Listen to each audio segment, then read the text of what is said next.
advice. take I have. No, No, you we're gave gonna the get it very advice, quickly. and I feel like you got to bring it to the airwaves. Just really quick. You framed a scenario if I was about to get mugged, which Well, would not be, you, because I which think would be you'll be really fine. interesting at 6'8", 320 pounds getting mugged on the streets. It could happen. People out here are crazy. In New York, people are nuts. Exactly. But what was the advice that you gave me, Evan Cohen, if I'm being mugged in the streets of New York City at 6'8", 320 pounds? Real quick, Gav, just be careful because whatever you're saying went on the air, even though you thought you were talking to us. But back to your advice, though. I said, can I say what I was going to say, or am I going to get in trouble here? Is what I said. I mean, we're already there. Well, I wasn't planning I on think doing you'll this be on the fine. air. I know you weren't playing. We're already there. Okay, You'll be so fine. a friend of mine had an idea once, and he said, and I think it's a really interesting thing. If God forbid you were getting mugged, strip down, take your clothes off, because the mugger is going to be a little bit thrown off by that of like, what is happening? This person is crazy. What? Or the I would mugger not- will take your clothes and run away with them. Okay. Hold on. So this is just a theory. This hasn't been field tested. Like Correct. Like you're not getting this from law enforcement officials. No, think about Think about all of a sudden if you're coming up to me and you're trying to like mug me, God Yes. forbid, and all of a sudden I strip down and I have nothing on. There's no chance that you'd ever do that. I wouldn't do that, and I would not advise others to do that in this room. That would be me. Yeah. But you advise me to do I don't advise anyone to do it. like, not for Smallman, but for Canty, yeah. Go ahead and do it. See if we can get him on World That's Star. right. That's right. As someone who thinks he can be a detective, imagine like now the cops show up to the scene, you're naked, and they're like, "Wow, so they took everything?" Well, no. So what happened was, I was told, "Take off your clothes. You're gonna scare them." There will be It didn't people- work. They took my clothes. Now I'm standing here naked. And they took my wallet because it was in my pants. That I voluntarily took off. What if the Robin just says, "Thank you"? How do You made this super easy for me. Really? Yeah, then you get away from very them. professional No more harm. of you. They're like, oh, wow, they're checking the tags. These are my size. Thanks so much. How are you going to throw them off? You're going to get arrested for public indecency, and the mugger's going to get away. Maybe not the best idea. Maybe not the best idea. No, I mean, it's a very interesting idea. I've never heard that before. Of all the different things, all of the different ways that you could go for that to be the response. It's creative. Look at me now, Grandma. Okay. How much did they take? They took everything. And I gave it to them. Everything. Everything but my socks. Now, why was that on the air, by the way? Let me just see Oh, something my here. goodness. Was that on the air, too? No, that one worked. Okay, so I there we hit go. the wrong button. Okay, got We it. got to get to your big take here. Yes. Well, so the Eagles yesterday hired Sean Mannion as their offensive coordinator. He comes over as the Packers quarterbacks coach previously. He played in the league like 2 or 3 years ago as a backup quarterback. And by history, or as history has shown us, the Eagles offensive coordinator either gets fired after the year or becomes a head coach after the year. This guy has never called plays in his life. So by logic, is it fair to say that Sean Mannion is now the hottest candidate for the 2027 coaching cycle, head coaching cycle, and potentially about to get fired? And he has not coached a game yet. Very fair take. It is. Interesting. If we're looking at the history of the position, as you just said, you either get elevated to be a head coach because you did an awesome job, or you're going to get fired after a season because they have the talent in place and you didn't maximize it.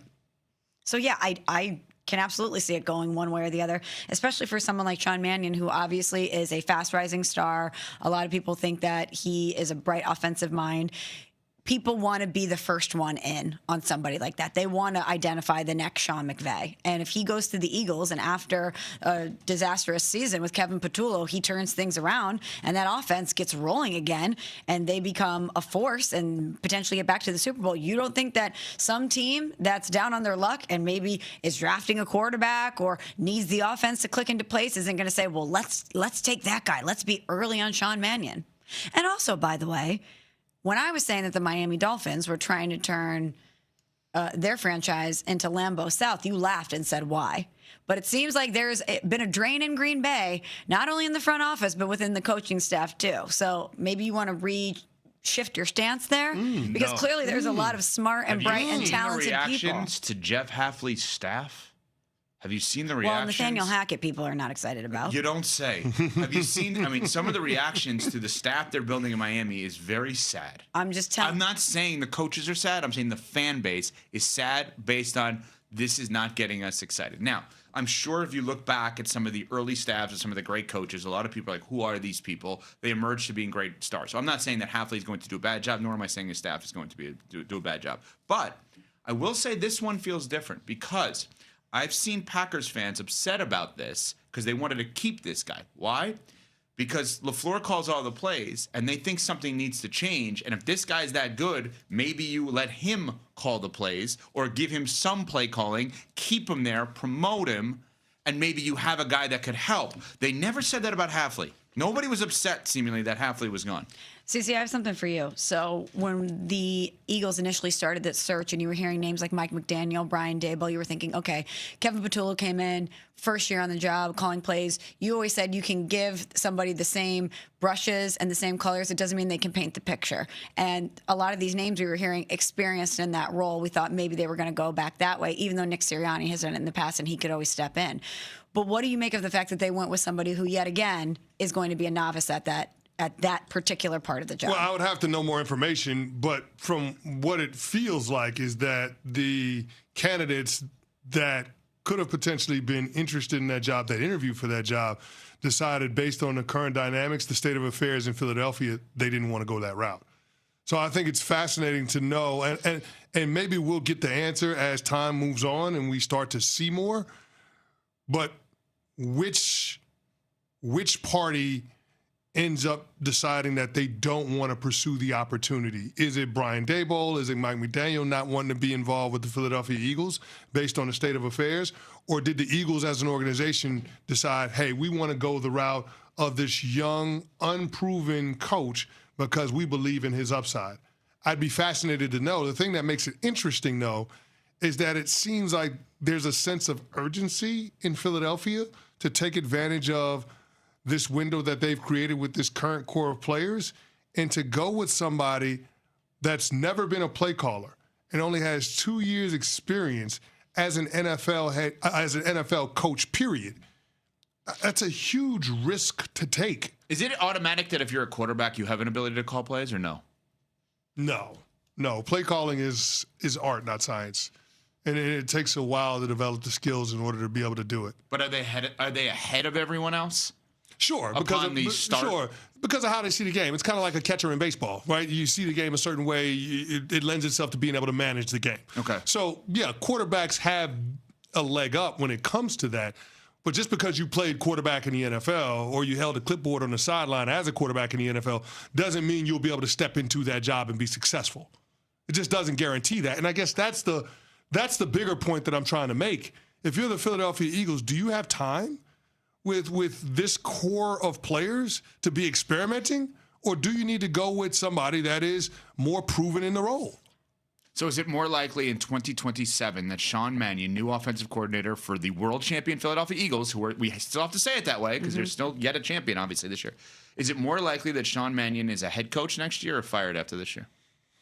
Man, I know it's more likely he has a second year. I want to give him the benefit of the doubt. Me too. Just because I want to be glass half full when it comes to this.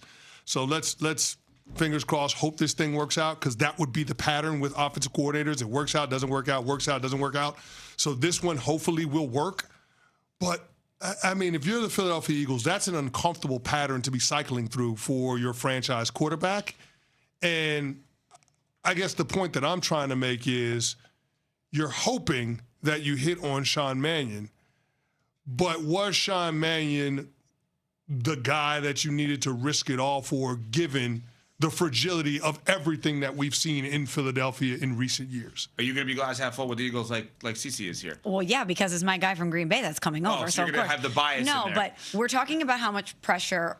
Well, you said there's not as much pressure now in Buffalo, but in these certain organizations with these decisions, these hiring decisions, the pressure that's on their shoulders now.